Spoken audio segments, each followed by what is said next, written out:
యేసుక్రీస్తు నామములో అందరికీ నా హృదయపూర్వక వందనాలు. ప్రేమ దీర్ఘకాలము సహించును. ప్రేమ దయ చూపించును. ప్రేమ మచ్చరపడదు. ప్రేమ డంబముగా ప్రవర్తింపదు. అమర్యాదగా నడవదు. త్వరగా కోపపడదు. స్వప్రయోజనం విచారించుకొనదు. అపకారమును మనసులో ఉంచుకొనదు. దుర్నీతి విషయమై సంతోషపడదు. సత్యమునందు సంతోషించును. అన్నిటినీ కప్పును. అన్నిటినీ ఓర్చును.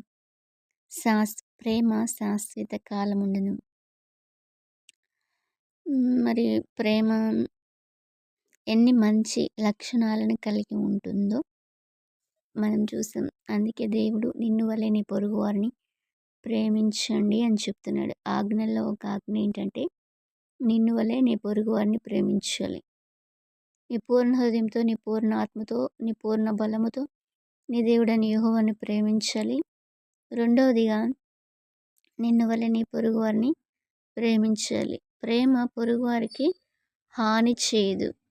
ప్రేమ సహిస్తుందంట, దయ చూపిస్తుంది, మచ్చరపడదు, డంబముగా ప్రవర్తింపదు, అమర్యాదగా నడవదు, త్వరగా కోపపడదు.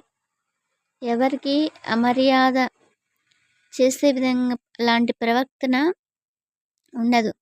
క్రీస్తు యేసుకు కలిగినటువంటి మనస్సును మనం కలిగి ఉండాలి.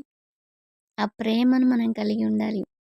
మనం దేవుని నమ్ముకున్నటువంటి ప్రజలముగా, బిడ్డలముగా మనలో ప్రేమలో ఉన్నటువంటి ఈ క్వాలిటీస్ ఉండాలి. అపకారమును మనసులో